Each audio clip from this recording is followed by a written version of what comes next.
जय सिया राम। आज हम बना रहे हैं फिजिक्स के चैप्टर 1 का पार्ट 5। जैसा कि पिछले क्लास में हम लोगों ने पढ़ा था विद्युत बल रेखाएं। लास्ट टॉपिक जो था वो था हमारा विद्युत बल रेखाएं। अब हम लोग यहाँ पर आगे बढ़ते हैं और जो हमारा नेक्स्ट टॉपिक है वो है विद्युत बल रेखाओं के गुण। मतलब एक छोटा सा टॉपिक है, इसको हमको याद रखना है। कुछ 4-5 पॉइंट्स, इसमें बहुत सारे पॉइंट्स हैं, सभी को ना याद रखते हुए 4-5 पॉइंट्स को, एक हल्के फुल्के गुण को याद रखना है। 1-2 नंबर का एक क्वेश्चन बन सकता है कि विद्युत बल रेखाओं के गुण लिखिए।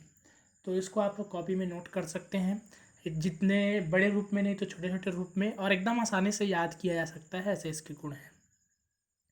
जैसे कि पहला गुण, विद्युत बल रेखाएं जो हैं वो काल्पनिक रेखाएं हैं और ये काल्पनिक वक्र धनावेश से ऋणावेश की ओर जाता है। तो इसको आप 2 पॉइंट भी बना सकते हैं कि जो विद्युत बल रेखाएं हैं वह काल्पनिक रेखाएं हैं।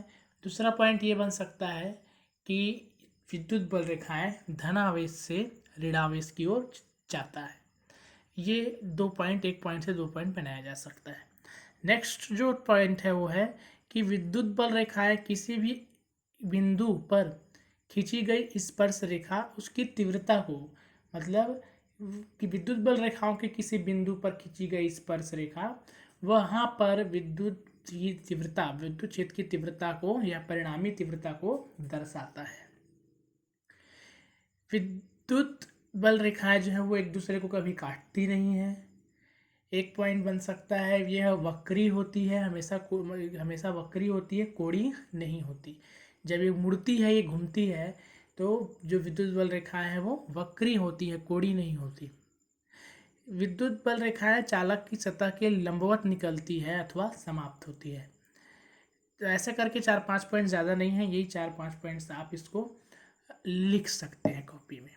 तो ये हो गया छोटा सा टॉपिक है विद्युत बल रेखाओं के गुण। उसके बाद फिर अब आगे बढ़ते हैं और जो नेक्स्ट है वो है सतत आवेश वितरण। जो हमको पढ़ना है वो है सतत आवेश वितरण। ये continuous charge distribution, charge distribution English शब्द भी समझ में आएगा, वितरण भी समझ में आएगा। तो सतत आवेश वितरण या कंटिन्यूअस चार्ज डिस्ट्रीब्यूशन, ये जो है ये बताता है कि किसी चालक को जब आवेश दिया जाता है तो वह आवेश उसमें किस तरीके से फैलेगा उस चालक में। जैसे पानी में अगर हम कोई रंग डालेंगे तो पूरा रंग, पानी में रंग फैल जाएगा। तो इस प्रकार से ये बताता है कि इसको हम लोग मतलब चार्ज जो है, जो आवेश है वो चालक में किस तरीके से फैलता है। ठीक है, तो 3 प्रकार से फैलता है। एक होता है रैखिक आवेश घनत्व, एक होता है पृष्ठीय और एक होता है आयतन। तो हम एक एक करके तीनों को देखते हैं। देखिए, रेखीय आवेश वितरण जो है, जो रेखीय आवेश, जब आवेश जो है वो किसी सरल रेखीय चालक यानी बिजली के तार में, जब बिजली के तार में एक छोर में आवेश दिया जाएगा तो आवेश क्या होगा, वो जितना भी आवेश दिया जाएगा वो पूरा आवेश पूरे तार में, यहाँ से वहाँ तक जितना भी बड़ा तार होगा उसमें फैल जाएगा। तो इस प्रकार के वितरण को कैसा कहेंगे, रेखीय आवेश घनत्व। जो उसमें घनत्व होगा, घनत्व कहने का मतलब उसके प्रति एकांक लंबाई में जितना आवेश हो। ठीक, जो लिखा होगा इसमें देखिए, जब आवेश का वितरण किसी सरल रेखीय चालक जैसे कि लंबे तार या वित्तीय तार में होता है तो चालक की प्रति एकांक लंबाई, मतलब उसके 1 सेंटीमीटर या 1 मीटर में जितना आवेश उपस्थित हो। 100 मीटर का तार है, उसको कोई आवेश दिया गया, 100 में फैलेगा, तो 1 मीटर में कितना है उसको भाग करना पड़ेगा। तो 1 मीटर में उपस्थित आवेश की मात्रा को रैखिक आवेश घनत्व कहते हैं। एकदम सिंपल सा है। एक तो ये चीज़ है कि किसी भी चालक में अगर आवेश को दिया जाता है तो आवेश उसमें पूरे रूप से फैलता है, किसी भी चालक में पूरा फैलता है। तो किस किस तरीके से फैलता है, अगर वो चालक तार के रूप में है, एक रेखा से सरल रेखा के रूप में है, तो वो आवेश जो है वो पूरे रेखा में या पूरे तार में फैल जाएगा।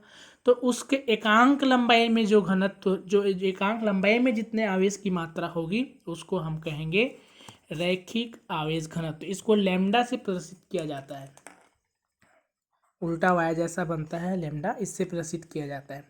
मान लीजिए तार की लंबाई dl है, और मान लीजिए तार की लंबाई dl है और उसको डी क्यू आवेश दिया गया है, small D Q, small Q कर देते हैं।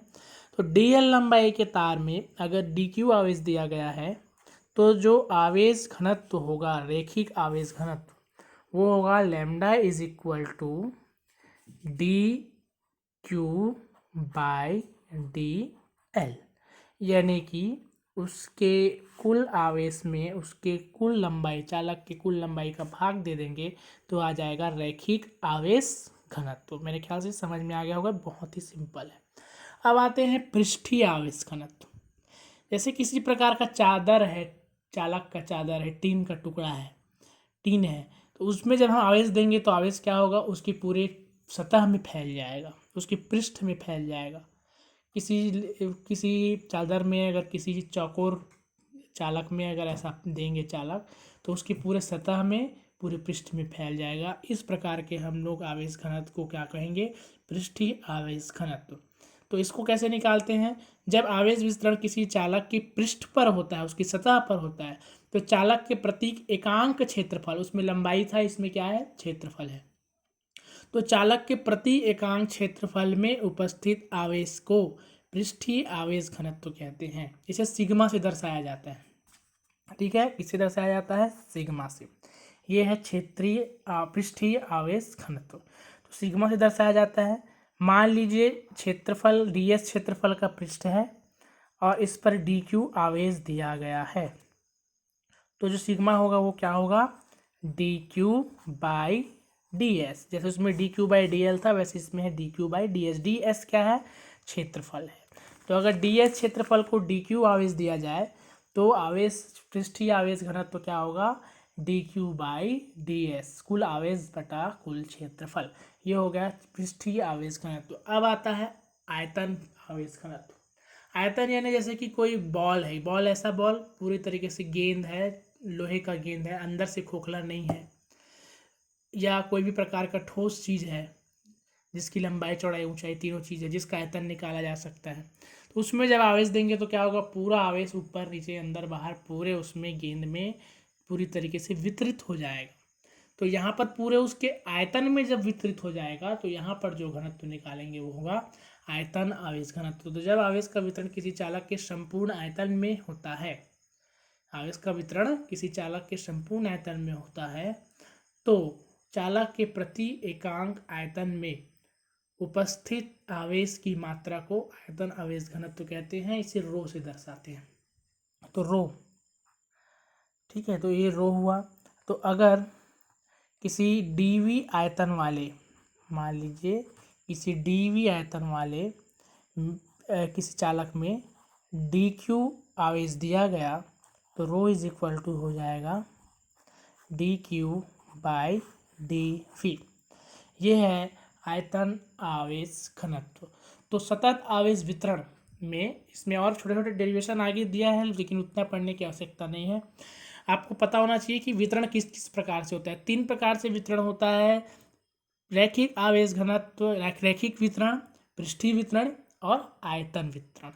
तो रैखिक वितरण में क्या होगा, रैखिक आवेश घनत्व निकलेगा, पृष्ठीय आवेश घनत्व निकलेगा और आयतन आवेश घनत्व निकलेगा। 3 प्रकार से इन तीनों में वितरण में अलग अलग प्रकार से निकालते हैं। तो ये हो गया हमारा वितरण। अब नेक्स्ट आगे बढ़ते हैं। नेक्स्ट यहाँ पर बहुत सारे न्यूमेरिकल्स दिए हुए हैं, लेकिन ये न्यूमेरिकल्स हम अभी नहीं करेंगे। जब इसमें हम अनसॉल्व से देख करके जो आता है उस प्रकार के कुछ न्यूमेरिकल्स को हम लोग कर लेंगे। 8-10 न्यूमेरिकल है इसमें, इसको हम लोग बाद में देखेंगे। अब हम लोग नेक्स्ट टॉपिक में आते हैं। नेक्स्ट टॉपिक दिया है जो 2 नंबर का क्वेश्चन बन सकता है, वो है इलेक्ट्रिक डाइपोल, वैद्युत द्विध्रुव। तो ये क्या होता है हमको अच्छे से समझ में आना चाहिए। जब कोई पूछे तो इसका आंसर हमारे पास होना चाहिए। ठीक है, क्या चीज़ को, वैद्युत द्विध्रुव का। वैद्युत द्विध्रुव किसे कहते हैं, वैद्युत द्विध्रुव क्या होता है, ये हमको पता होना चाहिए। तो क्या है, बहुत सिंपल सा चीज़ है, मैं इसको और भी बता देता हूँ। इसकी परिभाषा क्या है, यदि 2 बराबर और विजातीय आवेश एक दूसरे से बहुत ही अल्प दूरी पर स्थित हो, बहुत अल्प दूरी पर स्थित हो, तो इस निकाय को वैद्युत द्विध्रुव कहते हैं। शब्द में ध्यान देना, 2 बराबर और विजातीय या विपरीत आवेश, विजातीय की जगह विपरीत शब्द भी बोल सकते हो। यदि दो बराबर और विपरीत आवेश को एक दूसरे से बहुत अल्प दूरी पर रखा जाए या दोनों बहुत अल्प दूरी पर स्थित हो तो उस निकाय को हम लोग वैद्युत द्विध्रुव कहते हैं। जो दोनों मिलकर बनता है वो, इसका मतलब मैं क्या बोल रहा है, यह परिभाषा कि दो आवेश है, बिंदु आवेश, स्थिर आवेश, एक Q है और दूसरा भी Q है, दोनों का परिमाण सेम है। अगर ये 10 कूलाम है तो ये भी 10 कूलाम होगा। ठीक, तो क्या कंडीशन है वैद्युत द्विध्रुव कहलाने के लिए? दोनों बराबर होना चाहिए, दोनों आवेश की मात्रा बराबर होनी चाहिए। अगर ये 10 कूलाम है तो ये 10 कूलाम होगा। ये Q1 Q2 नहीं है, ये भी Q है और ये भी Q है, तो बराबर हो और विजातीय या विपरीत आवेश हो। इसका मतलब अगर ये प्लस है तो ये क्या होगा, माइनस। दोनों सेम आवेश नहीं होना चाहिए, दोनों प्लस नहीं होना चाहिए, दोनों माइनस नहीं होना चाहिए, एक प्लस और एक माइनस। और तीसरा कंडीशन है बहुत अल्प दूरी पर, यानी कि बहुत पास पास हो, ज़्यादा दूरी पर ना हो। तो इस निकाय को, इस सिस्टम को हम लोग कहते हैं वैद्युत द्विध्रुव, इलेक्ट्रिक डाइपोल। वैद्युत द्विध्रुव, दो ध्रुव है इसमें, चुंबक की तरह दो ध्रुव बन जाता है, एक प्लस और एक माइनस, और चुंबक की तरह व्यवहार करने लगता है, इसलिए इसको हम लोग कहते हैं द्विध्रुव। तो वैद्युत द्विध्रुव ये क्या होता है? जब दो बराबर एवं विजातीय आवेश या दो समान एवं विपरीत आवेश एक दूसरे से अत्यंत अल्प दूरी पर स्थित हो तो इस निकाय को कहते हैं वैद्युत द्विध्रुव। ठीक, अधिकतर हम लोग इनके बीच की दूरी को 2L लेते हैं, क्योंकि बीच, इन दोनों के बीच को निकालना है तो आधा L इस तरफ और आधा L इस तरफ, तो दोनों को मिला करके 2L। तो दो आवेशों के बीच की दूरी को जब हम वो बनाएंगे, अपना डेरिवेशन करेंगे आगे, तो दोनों द्विध्रुव के बीच की दूरी को कितना लेते हैं, 2L, और वो आसान पड़ता है आगे हल करने के लिए। ठीक है, तो वैद्युत द्विध्रुव क्या है? दो बराबर और विजातीय आवेश या विपरीत आवेश एक दूसरे से बहुत ही अल्प दूरी पर स्थित हो तो इस निकाय को हम कहते हैं वैद्युत द्विध्रुव। एक प्लस होगा, दूसरा माइनस होगा, और दोनों के बीच की जो दूरी है वो बीच की दूरी कितनी होगी, 2L माना जाएगा। ठीक है, तो ये हो गया वैद्युत द्विध्रुव। अब आते हैं वैद्युत द्विध्रुव आघूर्ण। दूसरा चीज है वैद्युत द्विध्रुव आघूर्ण। वैद्युत द्विध्रुव क्या आघूर्ण क्या है? जैसे कोई चीज़ घूमने की, जैसे चुंबक को लटकाया जाता है स्वतंत्र रूप से, तो आप जानते हो कि वो उत्तर दक्षिण की ओर ठहरता है, घूम जाता है। तो कोई भी चीज़ को जो घूमने की प्रवृत्ति होती है उसको किसी अक्ष के परितः घूमने की प्रवृत्ति होती है उसको कहते हैं आघूर्ण। 11वीं में भी आघूर्ण पढ़े हो। तो ये जो आघूर्ण है, जिसको बल आघूर्ण बोलते थे, ये क्या है, द्विध्रुव आघूर्ण है। तो द्विध्रुव का, वैद्युत द्विध्रुव का घूमना, इलेक्ट्रिक डाइपोल मोमेंट, इसको हम लोग कैसे कहेंगे, तो कैसे निकालेंगे? तो उसकी परिभाषा में ऐसा दिया है कि जो वैद्युत द्विध्रुव का किसी एक आवेश का परिमाण और गुणा दोनों आवेशों के बीच की दूरी को कहते हैं वैद्युत द्विध्रुव आघूर्ण। ठीक है, इसको P से दर्शाया जाता है, ध्यान रखना। वैद्युत द्विध्रुव आघूर्ण को किससे दर्शाया जाता है, P से। P इज इक्वल टू क्या होता है, तो कोई भी एक आवेश है ना, Q plus Q minus Q है, उसको हम लोग Q लिखेंगे, कोई भी एक। ये 10 कूलाम है तो ये भी 10 कूलाम होगा, तो 10 आएगा। तो Q इंटू दोनों आवेशों के बीच की दूरी 2L, तो Q इंटू 2L, ये हमारे डेरिवेशन में काम आएगा, इस सूत्र को याद रखिएगा। P is equal to Q into 2L, है ना। इसका मात्रक होता है कूलाम मीटर या सेंटीमीटर। ठीक, कूलाम सेंटीमीटर या कूलाम मीटर भी बोल सकते हैं। ठीक है, तो दो आवेशों के बीच की दूरी 2L हो और दोनों के परिमाण Q हो, एक प्लस में हो एक माइनस में हो, तो Q इंटू 2L को कहेंगे उन किसी एक आवेश और दोनों के बीच की दूरी के गुणनफल को कहते हैं वैद्युत द्विध्रुव आघूर्ण।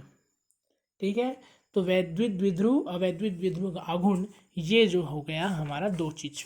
उसके बाद अब आ जाता है डेरिवेशन। ठीक है, अक्षीय स्थिति या निरक्षीय स्थिति, ये इंपॉर्टेंट डेरिवेशंस हैं। इसको अपन लोग नेक्स्ट पार्ट में कंप्लीट करेंगे। इतने तक का आप नोट्स बनाइए, नेक्स्ट पार्ट में बहुत ही जल्द यहाँ में अपलोड कर दूंगा।